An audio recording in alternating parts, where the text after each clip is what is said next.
Vamos a iniciar hablando de la evaluación médico-nutricional, de todo lo que tiene que ver con el diagnóstico, clasificación y tratamiento del paciente con desnutrición grave. Las recomendaciones que vamos a dar en el transcurso del día de hoy fueron extraídas de pautas recomendadas por organismos nacionales e internacionales. Así tenemos que revisamos la normativa técnica para el manejo de niños y niñas con desnutrición grave publicadas por el Instituto Nacional de Nutrición en el año 2008, las directrices para el tratamiento hospitalario de niños con malnutrición grave publicadas por la Organización Mundial de la Salud en el 2004, la actualización de estas directrices publicadas en el 2016 por la Organización Mundial de la Salud, el lineamiento para el manejo de niños y niñas con desnutrición aguda, moderada y grave del Ministerio de Salud de Colombia en conjunto con la UNICEF. Revisamos también el texto de nutrición pediátrica de Cania y el texto de nutrición pediátrica de la Sociedad Venezolana de Pediatría. Para contextualizar un poco el grave problema de la malnutrición, podemos decir que la desnutrición es un problema de salud muy importante que contribuye al aumento de la mortalidad y morbilidad en la niñez, afecta el desarrollo intelectual y ocasiona un mayor riesgo de padecer enfermedades. La desnutrición se estima que a nivel mundial afecta aproximadamente a 50 millones de niños menores de 5 años.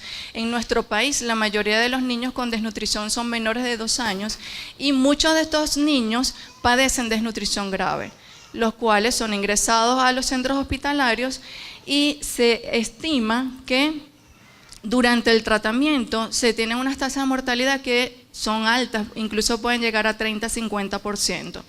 La buena noticia es que siguiendo las pautas de tratamiento apropiado propuestas por la OMS se puede reducir esta mortalidad a menos del 5%. Y en realidad es la intención del taller de hoy, discutir el manejo integral del paciente con desnutrición grave para finalmente reducir la morbilidad y mortalidad de estos pacientes.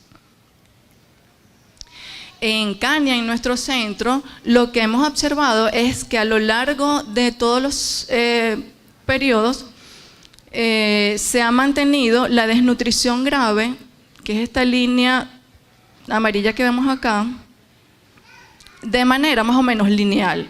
Pero en los últimos años se observa un aumento de la desnutrición tanto leve, moderada y grave. Y fíjense acá en la grave cómo a partir del primer trimestre del 2015 hay un aumento, un repunte bien importante de los casos de desnutrición grave y para este año llegaron a casi el 10% de los pacientes atendidos por la consulta de triaje. Entonces la principal conclusión que nos tenemos que llevar el día de hoy es que la malnutrición aguda grave es una emergencia médica que pone en peligro la vida y requiere tratamiento urgente de las complicaciones. Para definirla, podemos decir que la desnutrición grave es un proceso clínico patológico caracterizado por alteraciones de indicadores antropométricos de composición y dimensión corporal, asociado a la evidencia de manifestaciones clínicas y a una situación de riesgo dietético, socioeconómico y psicológico, lo cual justifica el manejo y la intervención interdisciplinaria. Esto es un proceso que ocurre cuando los requerimientos de energía, macro y micronutrientes o ambos no pueden satisfacerse por medio de la dieta. Entonces vamos a ver que la gravedad de estas manifestaciones va a depender de la intensidad del déficit. La malnutrición aguda grave entonces se va a caracterizar por un peso muy bajo para la talla. Es decir, cuando tenemos puntuación de Z por debajo de -3 desviaciones estándar para peso talla, o cuando tenemos emaciación grave visible o presencia de edema nutricional.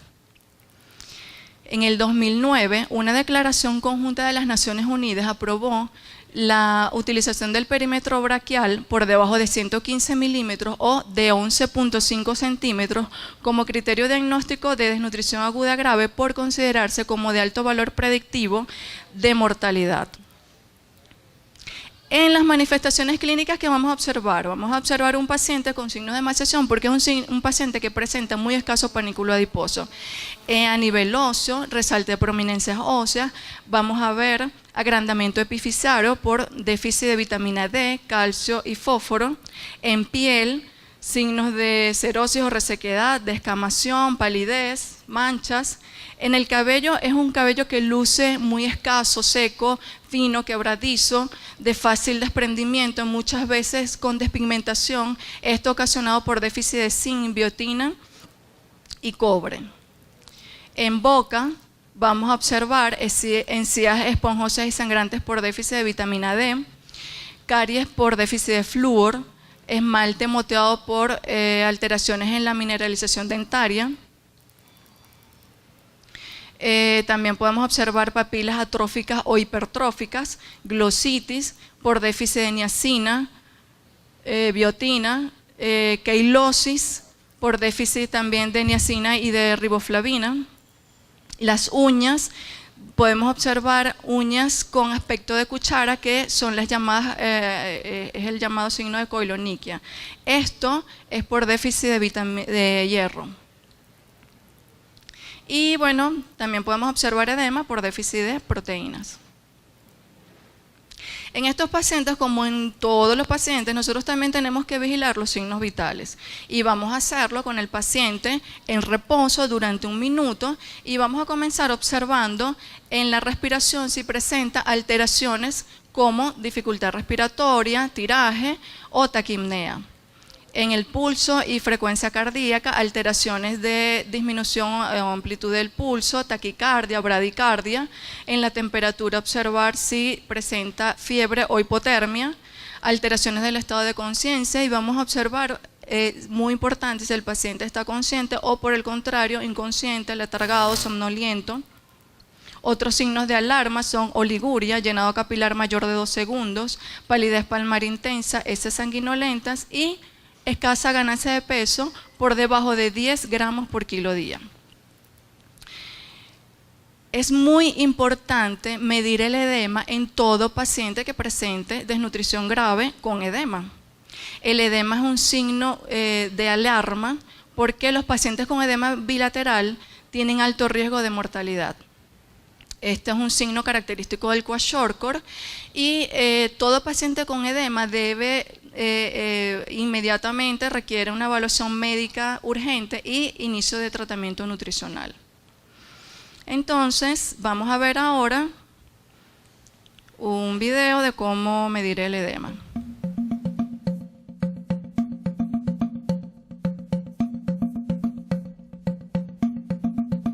Un edema es la retención de agua en los tejidos corporales.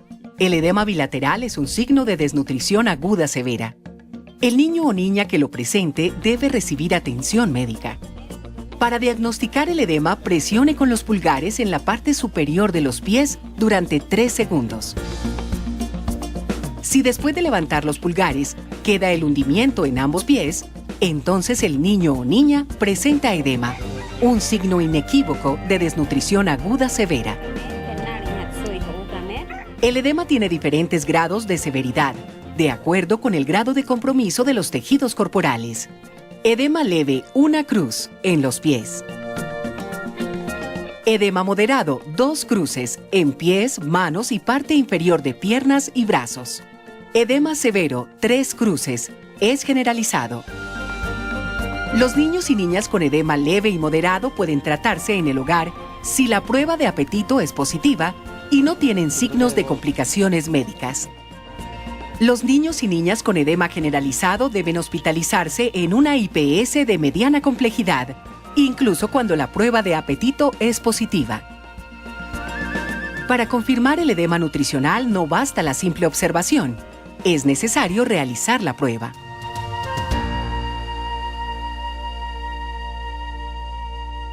Ya tenemos a nuestro paciente con la evaluación clínica, ahora vamos a pasar a la evaluación antropométrica.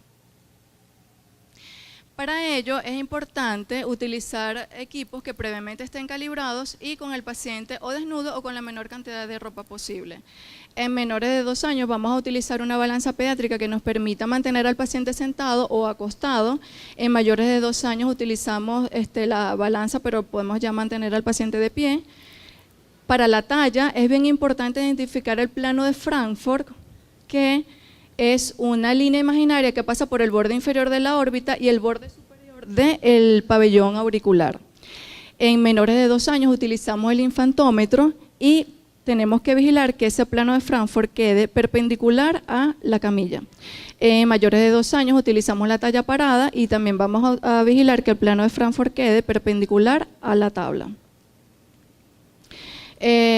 Otra medida que vamos a utilizar, que es muy útil y quizás es la de mayor significancia clínica o de interés clínico, es el perímetro braquial, porque es independiente de la edad y es una medida que es muy fácil de tomar a cualquier nivel, a nivel hospitalario, ambulatorio, de consulta, y nos aporta mucha información sobre el contenido muscular y graso. Entonces, para tomar el perímetro braquial tenemos que identificar 2 puntos anatómicos. El olecranon, el acromion, vamos a tomar la distancia entre ambos puntos, tomamos la mitad de esa distancia y en ese punto es que vamos a pasar la cinta de manera horizontal y allí tenemos la medida del perímetro braquial. Luego que tenemos las medidas antropométricas, vamos a graficarlas en las gráficas, idealmente las más nuevas, que son las de la Organización Mundial de la Salud, que son las del 2006. Tenemos aquí las de percentiles y las de Z-score, que nos da por desviaciones estándar. Tenemos estas que son gráficas viejas de la OMS del 98, pero aunque son viejas, estas todavía se utilizan en muchos centros de salud. Aquí es simplemente buscar el punto de corte de -3 desviaciones estándar y todo lo que esté por debajo, eso nos va a hablar entonces de desnutrición grave. Ojo, esto es un punto de corte, pero ya vamos a ver ahorita, cuando tenemos un paciente con edema, ya eso es diagnóstico de desnutrición grave. Así el paciente esté ubicado en niveles superiores de este punto de corte, porque el edema es un signo de desnutrición grave, entonces eso hay que recordarlo. Si utilizamos la tabla por percentiles, nos vamos a tener que apoyar de estas tablas numéricas. Estos son muy fáciles de usar porque aquí simplemente ubicamos al paciente la talla en centímetros, luego ubicamos al paciente la medida del peso y, bueno, vemos en qué desviación está el paciente. Recordar entonces que cuando esté en -3 desviaciones estándar ya da diagnóstico de desnutrición grave. Bueno, esto es una tabla muy útil porque nos muestra los puntos de corte de los indicadores antropométricos en niños menores de 59 meses de edad. A pesar de que el taller del día de hoy es sobre desnutrición grave, esta tabla es muy útil porque nos da los diferentes puntos de corte para hacer diagnóstico de todos los tipos de desnutrición. Entonces tenemos que para niños de 0 a 59 meses, cuando utilizamos el indicador peso-talla y nos da por debajo de -3 desviaciones estándar, ya nos da, repito, la de diagnóstico de desnutrición aguda severa.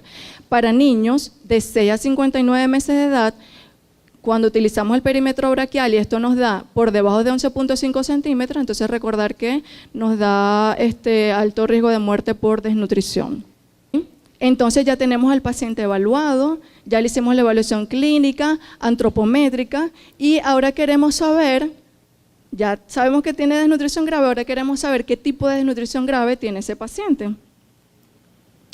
Y vamos a utilizar la clasificación desde el punto de vista clínico, que es básicamente la clasificación más importante.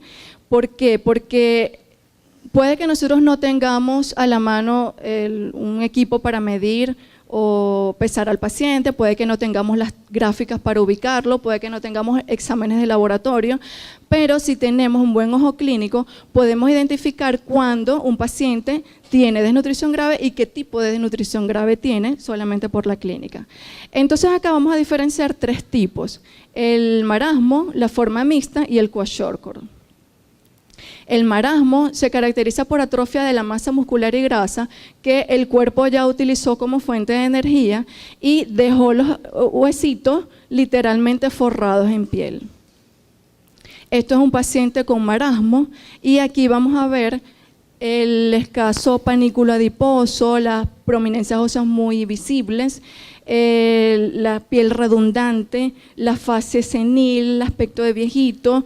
Vemos también los cambios en el cabello, es un cabello liso, quebradizo, seco, y también vamos a observar, bien importante, la escasa grasa a nivel glútea y la atrofia generalizada muscular. El kwashiorkor es un tipo de desnutrición grave que se inicia en los pies y manos y puede estar acompañado de signos de deficiencias nutricionales específicas como lesiones en piel, cambios en el cabello, alopecia, atrofia de las papilas gustativas y quilosis, entre otros. Acá tenemos un paciente con kwashiorkor y vemos que el paciente presenta panículo adiposo, pero tiene edema en miembros inferiores. Es un paciente que presenta cambios en piel, vemos cómo presenta lesiones hiperpigmentadas, como en aspecto de pintura cuarteada, vemos en la boquita la quilosis, la dermatosis vulvar en las niñas, dermatosis escrotal en los varones, la fascia es lunar y los cambios en el cabello. El marasmo kwashiorkor, que es la desnutrición grave mixta, es una combinación de emaciación y edema bilateral. Esta es una forma muy severa de desnutrición aguda. Acá tenemos un paciente con desnutrición grave mixta y observamos el edema en miembros inferiores, y en las áreas donde no hay edema vamos a ver signos de emaciación. Entonces esto es bien importante para diferenciar el kwashiorkor del desnutrido grave mixto, porque en las áreas donde este paciente no presenta edema se ve emaciado, se le ve demasiado todas sus prominencias óseas, a diferencia del kwashiorkor que vieron ahorita, que es un paciente que presenta panículo adiposo, que puede estar disminuido de manera leve o moderada, pero tiene su grasita allí, pero este paciente no, este paciente donde no hay edema luce así emaciado. Ahora bien, hasta este momento la clasificación de un desnutrido grave es fácil porque son ejemplos muy evidentes, ¿no? Pero a veces tenemos pacientes donde la clasificación no es muy fácil, sobre todo los pacientes que presentan edema. Entonces, en este tipo de pacientes es que es bien útil la clasificación de McLaren. Esta clasificación toma en cuenta unos hallazgos clínicos que son edema, dermatosis, cambios de cabello, edema más dermatosis y hepatomegalia, y a cada hallazgo le asigna un puntaje. También toma en cuenta los valores de laboratorio como proteínas totales y albúmina, y a cada valor de albúmina y de proteína le asigna también un puntaje, se suma estos puntos y luego se clasifica. Entonces, si es menor de 3 puntos, es un paciente con marasmo, de 4 a 8 puntos es un grave mixto, y de 9 a 15 puntos entonces es un paciente con kwashiorkor. Entonces, el diagnóstico lo vamos a hacer básicamente por clínica, pero también nos vamos a apoyar en la antropometría y en el laboratorio. Y tenemos que en el laboratorio, este es un perfil mínimo, el más básico que tenemos que tener en pacientes con desnutrición grave, que es la hematología, la glicemia, albúmina, examen de orina y de heces. Y si tenemos oportunidad, solicitamos un perfil más completo que incluya todos estos elementos, incluyendo los rayos X de tórax y la edad ósea. Ok. Lo último que vamos a hacer en este paciente es la prueba del apetito. ¿Y por qué es importante hacer la prueba del apetito en un paciente con desnutrición grave? Bueno, pues porque esto nos va a dar la modalidad de atención que vamos a utilizar en este paciente. Vamos a definir cómo lo vamos a tratar de acuerdo a la prueba del apetito. Vamos a ver si lo vamos a manejar de manera ambulatoria o requiere hospitalización. La Organización Mundial de la Salud recomienda realizar la prueba del apetito con los alimentos terapéuticos listos para el consumo, que son los RUF, por sus siglas en inglés. ¿Y por qué los recomienda realizar con esto? Porque hace muchos años el manejo de todo desnutrido grave se hacía siempre a nivel hospitalario o en centros de alimentación terapéutica, siguiendo los protocolos de la OMS del 99. Pero se observó que a partir de la elaboración de estos productos se puede manejar el paciente con desnutrición grave de manera ambulatoria en su hogar. Y aproximadamente un 80% de los pacientes con desnutrición grave pueden ser manejados de manera ambulatoria. Entonces, estos productos son productos con mínima cantidad de agua, con bajo riesgo de contaminación, son productos de fácil digestibilidad, de fácil aceptabilidad y están indicados principalmente en el tratamiento ambulatorio de niños y niñas de 6 a 59 meses con desnutrición aguda sin complicaciones. Ok, vamos a ver ahora cómo se hace la prueba del apetito.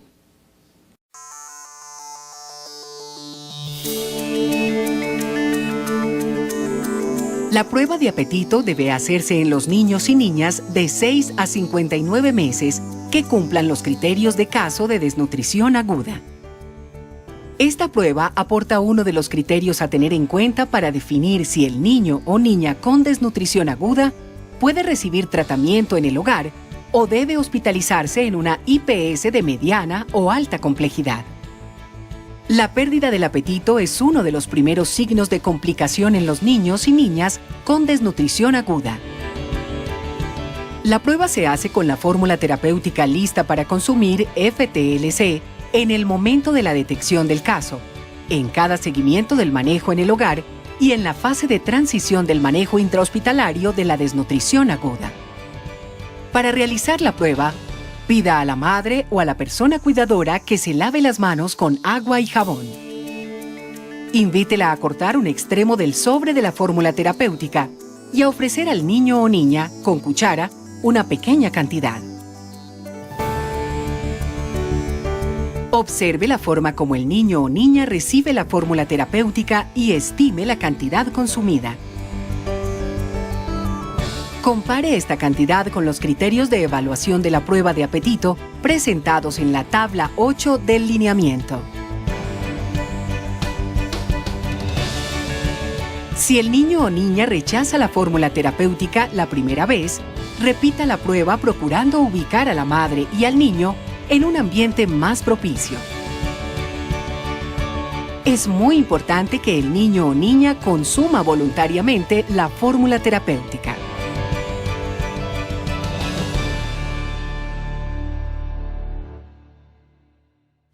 Ok, y en nuestro medio, ¿qué hacemos si no tenemos los RUF? Porque está muy chévere hasta ahorita, ¿verdad? Bueno, en lactantes menores de 6 meses de edad que reciben lactancia materna podemos hacer la prueba con leche materna. Y en lactantes mayores que ya han iniciado alimentación complementaria, lo hacemos con sólidos. Entonces tenemos acá, la tabla que mencionaron en el video es esta tabla. Vamos a hacer la prueba dando el RUF o de lo que dispongamos, la leche materna o los alimentos sólidos. Si ese es un paciente que acepta el RUF o lo que estemos utilizando para hacer la prueba de apetito y el niño recibe ese alimento, lo acepta y lo tolera, es una prueba de apetito que resulta positiva y ese paciente puede manejarse en su hogar. Pero si es un paciente que recibe el alimento, pero lo rechaza, no lo tolera o no lo acepta, es un paciente con una prueba de apetito negativa y debe ser remitido para manejo intrahospitalario. Ahora bien, existe un grupo de pacientes que son los menores de 4 kilos y los menores de 6 meses de edad, que la recomendación es no realizar la prueba del apetito y remitir directamente para manejo intrahospitalario. Nosotros en nuestro centro, como hemos recibido muchas contrarreferencias por la situación sanitaria actual, nosotros nos hemos atrevido a manejar este tipo de pacientes de manera ambulatoria acá en el centro, pero siempre y cuando la prueba de apetito sea positiva y no tenga complicaciones médicas. ¿Cómo vamos a manejar entonces estos pacientes? ¿Cuáles van a ser los criterios de referencia? Si es un paciente que no tiene complicaciones médicas, que tiene prueba de apetito positiva y que tiene un edema leve o moderado, eso es un paciente que puede ser manejado de manera ambulatoria con seguimiento periódico por consulta externa, por supuesto. No es que lo vamos a manejar a Dios, sino que tenemos que hacerle controles muy continuos. Y si es un paciente, por el contrario, que presenta complicaciones médicas o nutricionales, prueba de apetito negativa o edema generalizado, eso es un paciente que debe ser hospitalizado. Ahora vamos a hablar del tratamiento de estos pacientes. Pero antes de entrar al tratamiento en sí, vamos a repasar un poquito algunas generalidades en el tratamiento de estos pacientes, que son prácticas inadecuadas que se realizan generalmente en los hospitales y que pueden aumentar la mortalidad en estos pacientes. Una de ellas es la rehidratación endovenosa. Recordar, y eso debe quedarnos claro, que la rehidratación endovenosa está justificada en pacientes con shock. No usar entonces la vía endovenosa para la rehidratación de manera rutinaria. Está contraindicado tratar de obtener un aumento rápido de peso al principio del tratamiento. La dieta hiperproteica frecuentemente prescrita a los pacientes con kwashiorkor puede ser mortal, al igual que la utilización de diuréticos en caso de edema. Recordar no tratar el edema con diuréticos, porque esto puede agravar el déficit de potasio y deteriorar el equilibrio electrolítico. Y la administración de hierro aumenta la mortalidad en la primera fase de tratamiento. El tratamiento lo vamos a hacer siempre en 3 fases. Una fase inicial o aguda, donde el objetivo principal es identificar los problemas que ponen en peligro la vida del niño, corregirlos y tratarlos, iniciar la alimentación, y esta fase dura de 2 a 7 días. Seguimos con la fase de rehabilitación, donde el objetivo principal es suministrar alimentos para recuperar el peso, fortalecer la estimulación emocional y física, entrenar a la madre o cuidador, porque ya tenemos que ir preparando el alta, y esta fase dura de 2 a 6 semanas. Lo que marca la transición entre la fase aguda y la de rehabilitación es el aumento del apetito.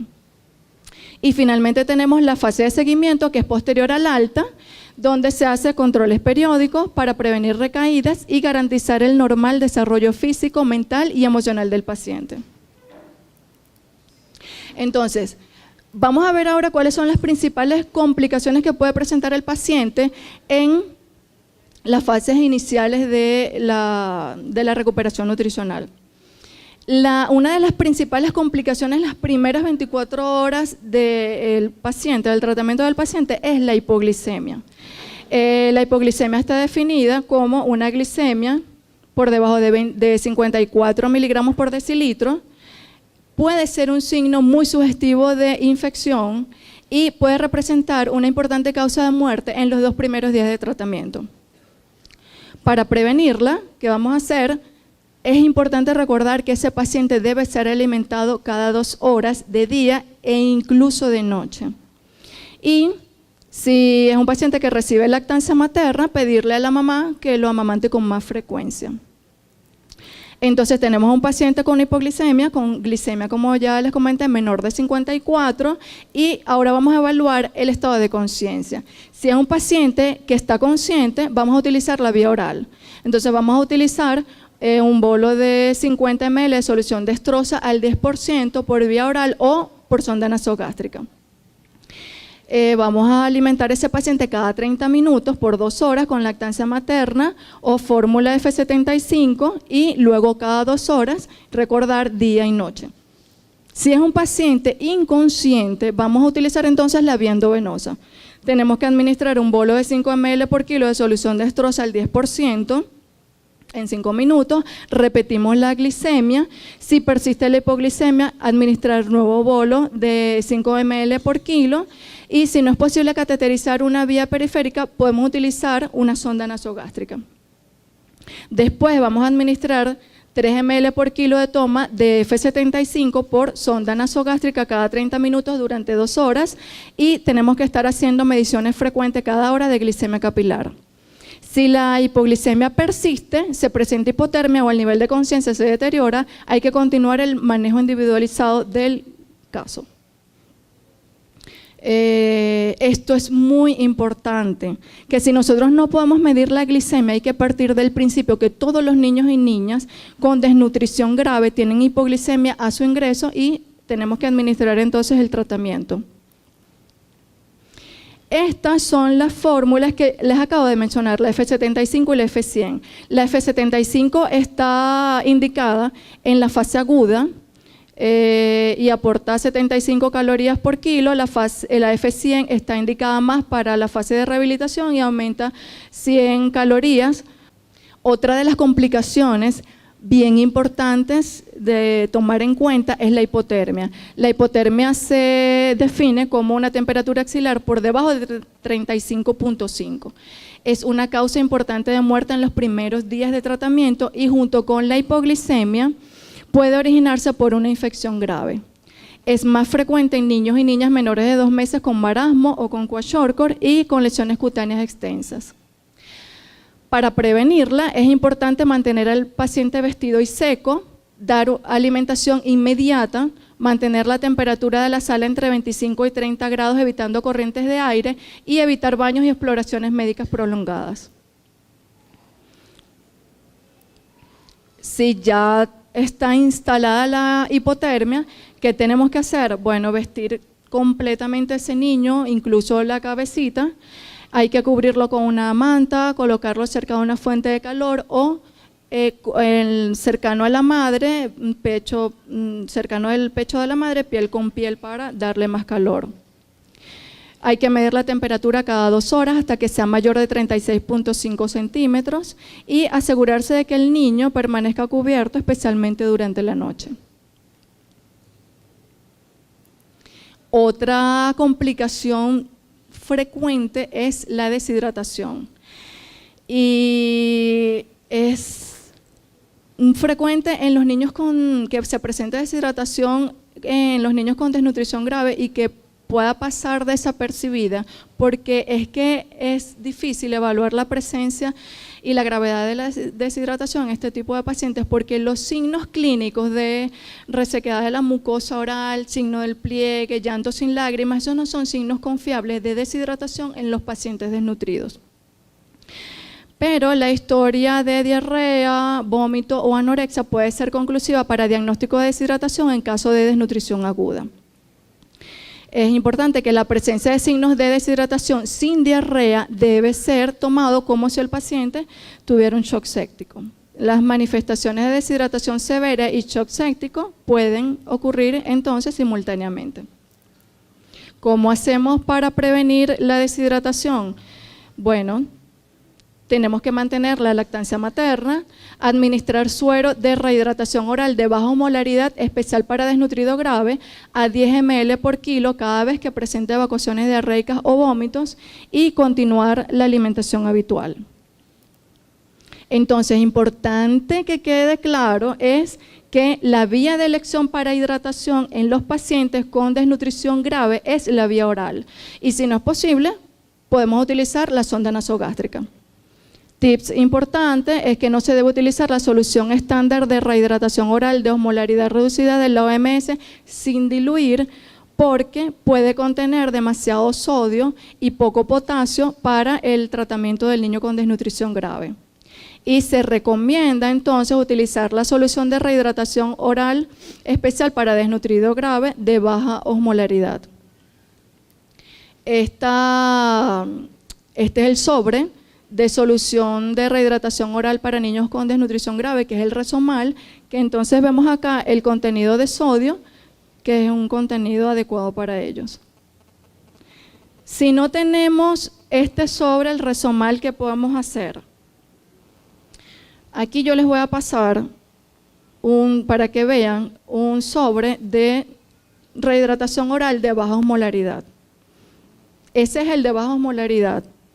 Ese no es el Resomal. Entonces, si nosotros tenemos un sobre de rehidratación así oral, aquí tenemos varias opciones. Acá tenemos varias opciones de preparación. tenemos que utilizar ese suero de rehidratación oral y agregarle azúcar y agua a estas cantidades, según estas cantidades que están acá. Y tenemos que utilizar una mezcla de electrolitos y minerales o de KCl para completar el requerimiento de electrolitos y minerales que necesita esa solución. Nosotros acá en Kania utilizamos de las opciones esta opción 3, que es ese sobre, se diluye en 1 litro, se descarta medio litro de esa preparación, luego se le agrega medio litro de agua y 25 gramos de azúcar y 20 ml de esta mezcla de electrolitos y minerales que está aquí. Esta es la solución de electrolitos y minerales. Esta es una mezcla que puede ser elaborada en cualquier unidad de fórmulas magistrales y es una mezcla que contiene potasio, magnesio, zinc, cobre, glucosa y, si es posible, se le debe añadir selenio y yodo. Y queda así de color azul como está aquí, por el cobre. Entonces, ¿cómo vamos a manejar a un paciente deshidratado sin alteraciones de conciencia? Ya dijimos que podemos utilizar la vía oral, ¿verdad? Entonces, vamos a administrar 10 ml por kilo de esta solución que ya mencionamos, de baja osmolaridad, especial para desnutrido grave. En la primera hora, administrar antibióticos, amoxicilina, gentamicina, vigilar gasto urinario y signos vitales, iniciar lactancia materna o alimentación F75 a 11 ml por kilo toma cuando el paciente ya esté hidratado. Hay que reponer las pérdidas con 50 a 100 ml de suero de rehidratación oral de baja osmolaridad por cada evacuación diarreica y seguir monitoreando los signos vitales, evitando la sobrehidratación. Si es un paciente que tiene alteraciones de conciencia, ahí no vamos a utilizar la vía oral, vamos a utilizar la vía endovenosa, colocando también un oxígeno por mascarilla, cateterizamos la vía, vemos si tiene hipoglicemia, y si tiene hipoglicemia hay que corregirle la hipoglicemia, luego administramos un bolo de Ringer lactato a 15 ml por kilo en 1 hora, indicamos antibióticos, ampicilina, gentamicina y continuar monitoreando los signos vitales. Si este paciente presenta mejoría, entonces nos devolvemos a la vía oral, por vía oral o por sonda nasogástrica. Después de 8 horas de rehidratación, entonces vamos dando fórmula cada 2 horas o lactancia materna y reponiendo con suero oral, pero sin sobrepasar el cálculo de líquidos en 24 horas. Continuar vigilando los signos vitales, pero si esto es un paciente que no presenta mejoría, se coloca entonces un segundo bolo de Ringer lactato a 15 ml por kilo en 1 hora. Si persisten signos de choque, considera que el paciente está chocado y entonces hay que hacer manejo individualizado de este paciente. Entonces en él sí vamos a administrar líquidos endovenosos a 100 ml por kilo. Si tiene anemia, entonces hay que administrar concentrado globular. Entonces, bien importante es que quede que el uso de rehidratación parenteral en pacientes con desnutrición grave va a quedar indicado para pacientes con deshidratación grave en caso de shock o cuando esté contraindicada la vía oral por distensión abdominal grave, vómito bilioso o incoercible.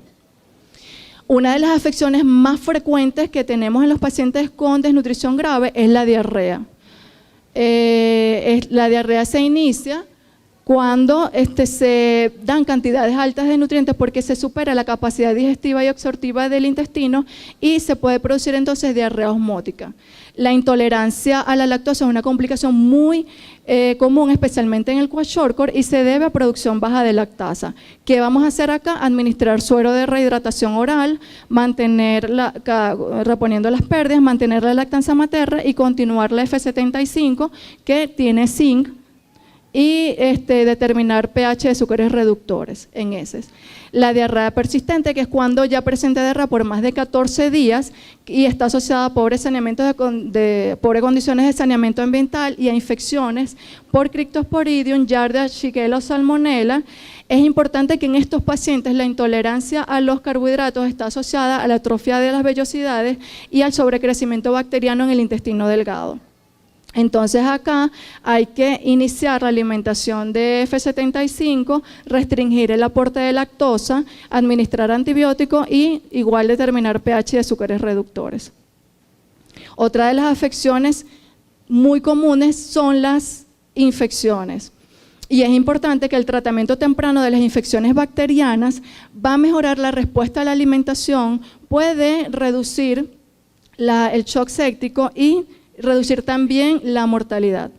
La anorexia es el signo más sensible de infección y es importante que la fiebre y la inflamación que aparecen tempranamente en el paciente eutrófico, en estos pacientes aparecen ya de manera tardía. Los pacientes con desnutrición aguda tienen mayor riesgo de infección nosocomial y en los casos que tengan criterios para manejo intrahospitalario se debe aplicar el protocolo de prevención de infecciones intrahospitalarias que incluye aislamiento, uso de bata, de guantes, y esto es algo también que debe quedar bien claro porque esto es una recomendación fuerte de la última actualización de la OMS 2016 y es que los niños con desnutrición grave sin complicaciones que no estén hospitalizados y sean atendidos de manera ambulatoria deben recibir un antibiótico vía oral, por ejemplo, amoxicilina. Si el paciente tiene complicaciones como shock, hipoglicemia, hipotermia, dermatosis, con escoriaciones, fisuras, infecciones respiratorias urinarias, este es un paciente que debe administrársele gentamicina, ampicilina, seguida de amoxicilina. Si el niño no mejora, hay que rotar por ceftriaxone y si se identifica el foco infeccioso, entonces administrar el antibiótico específico según el foco, que son estos que están acá. Esto después se los podemos pasar si ustedes lo desean. Y en el manejo de la anemia grave, definida como anemia grave, la hemoglobina menor de 4 gramos o menor de 6, pero con signos de dificultad respiratoria, y hematocrito menor de 12% al ingreso, aquí sí está indicado la administración de concentrado globular a 10 ml por kilo a goteo lento, siempre siendo estricta vigilancia médica. Hay que medir los signos vitales, frecuencia respiratoria, frecuencia cardíaca. Si aumentan, hay que reducir la velocidad de la transfusión. Hay que suspenderla si presenta estos signos como fiebre, erupción cutánea, orinas oscuras, confusión, shock. Y si después de la transfusión la hemoglobina sigue siendo menor de 4 o menor de 6 con dificultad respiratoria, no está indicado repetir la transfusión. Esto es un aspecto bien importante porque todos los pacientes con desnutrición grave presentan carencias de micronutrientes. ¿Qué tenemos que hacer nosotros? Corregir esas carencias, esas deficiencias, y si estamos utilizando la fórmula F75 o los RUF, estos productos contienen las vitaminas que necesita el paciente con desnutrición grave relacionados a los déficits de micronutrientes. Pero si no tenemos estos productos, ¿qué vamos a hacer? Vamos a administrar vitamina A el primer día a estas dosis, altas dosis, que están acá según el grupo etario, y luego vamos a quedarnos con 5.000 unidades por día. Acá tenemos los productos de los que disponemos en el país y tenemos que en el primer caso, con 1 ml, podemos administrar las 5.000 unidades por día, que es la recomendación. En el segundo caso necesitaríamos 2 ml y ya en el tercer caso sí es un poco más difícil cubrir esta recomendación con el producto. Administrar ácido fólico, 5 miligramos el primer día y luego 1 miligramo por día, que serían 2 goticas. Zinc, cobre y hierro, importante solo cuando empieza a aumentar de peso. Y la dermatosis, que está relacionado con déficit de micronutrientes, especialmente zinc, vitamina A, biotina, complejo B y ácidos grasos esenciales, se va a caracterizar clínicamente por hipo o hiperpigmentación, descamación, ulceraciones y lesiones exudativas. ¿Qué vamos a hacer en un paciente que presente dermatosis? Si presenta infección bacteriana, administrar gentamicina, oxacilina y cremas con óxido de zinc. Muchas gracias por su atención. Es todo.